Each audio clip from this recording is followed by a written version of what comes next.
So my dear friends, now we are going to deal with a topic, one of the most important topic in arts and culture, that is the temple architecture.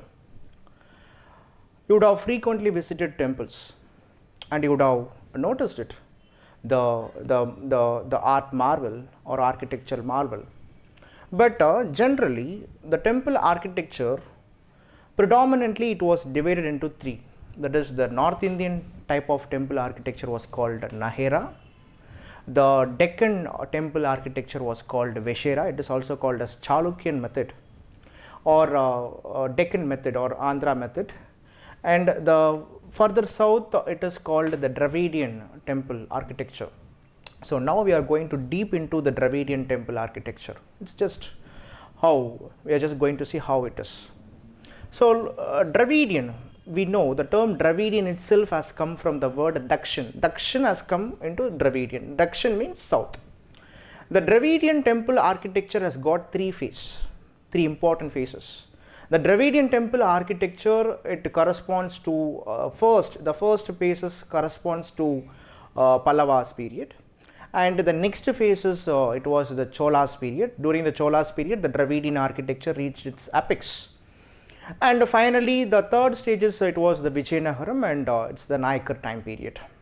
So, what is the core concept of this Dravidian temple architecture? Please remember, the Dravidian temple architecture is like this.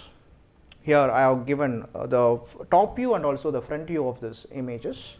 Look, this is this overall, we call it as a temple. Consider a temple has got in the eastern side, this is also Gopuram, south side Gopuram, west side Gopuram, east side Gopuram, and also the north side Gopuram. A Dravidian temple architecture will have an outer wall, a compound wall. It will have 4 Gopurams. Some people will mistakenly they will think that Gopuram is like Vimana or Vimana is like Gopuram. Please remember, this is what we call it as a Vimanam, and Gopuram is what you see here. When you go to a temple, the front side you have so many, it's a tallest structure will be present. You have so many columns, right? So the front side is what we call it as, you are entering into a temple, the front side is called Gopuram. And once you enter into a Hindu temple, it's a Dravidian temple, you will notice Mandapa was present.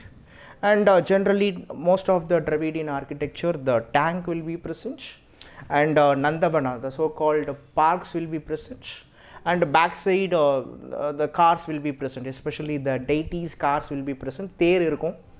And here nearby it's a residential complexes for a particular priest will be present. The most important thing is, once you cross Mandapa, in Dravidian architecture you will see a separate pedum for important deity. For example, take if it is a Shiva temple, okay, Shiva will be present here. I have mentioned here Shiva was present here, and Shakti was present here.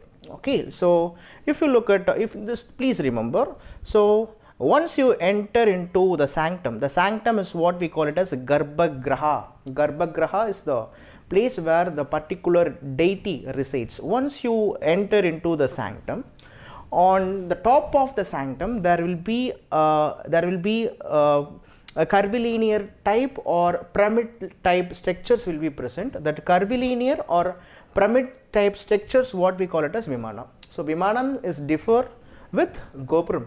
Please remember, Vimana is different. Vimana you will be seeing on the top of Garbhagraham, but Gopuram, where you enter into the temple, you will be seeing this Gopuram. So especially, sir, here we have a difference. In North Indian temple architecture, Nahera, you cannot see this Vimana and you cannot see this outer wall. Okay, North Indian temple architecture is different, but whereas in South Indian temple architecture, if you enter into the temple sanctorum, you can see this Dwara Palas were all present. Dwara Pala, Dwara means gate, Palas means protector. So they were all the protectors of this particular deity. So the Dwara Palas were all present. the concept of Dwarapala, the concept of Garbhagraham, the concept of Vimanam was present. Take example Tanjore Brihadishwara temple.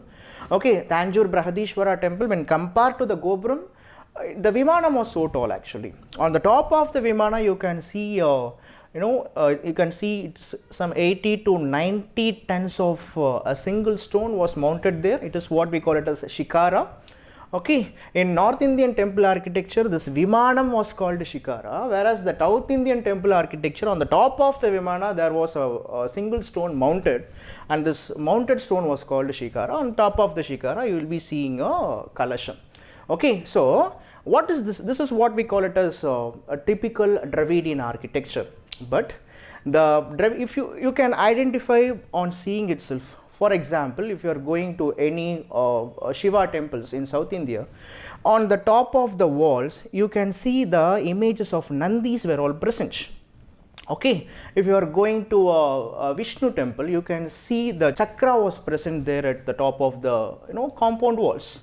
If you go to a Ganapati temple or a Vinayak temple, you can see the some of the important sacred signs of the particular deities. So this is what a typical Dravidian architecture is. So here I have mentioned, look, the concept of Panchayatan type of architecture present in Dravidian architecture also. Panchayatan is nothing but there are 4 subsidiary deities will be there. If you go into a Shiva temple, the 4 subsidiary deities, for example, in addition to this Dwarapala, you can see here Vinayak, here Lord Murheshwar, here side the another deities. There will be 4 deities and a main deity, totally 5 deity. So 4 plus 1 5 Panchayatan style of architecture. So this Panchayatan style of architecture, it's unique to Nahera, but it was used in Dravidian architecture also. Whereas in the place of Dwarapala in North Indian architecture, they use river Ganga and goddess Ganga and also goddess Yamuna. So this is the style of Dravidian architecture. But further, during the time period of Vijayanagara kingdom, the Vijayanagara kingdom further had so many features in Dravidian architecture. They introduced 1,000 pillared halls, that is Ayiram Kal Mandapam. They introduced Kalyana Mandapa, the concept of Kalyana Mandapam, the concept of Vasanta Mandapa. So all types of this mandapas were all in later period introduced by this Vijayanagara. And in addition to that, there is something I have mentioned, I have made a small round here. This is what we call it as Pratakshina. This is a circumambulatory way, that is Ulchuttun Solvanga. This is Pratakshina. Okay, so this Pratakshina was also present here. So this is the typical Dravidian architecture.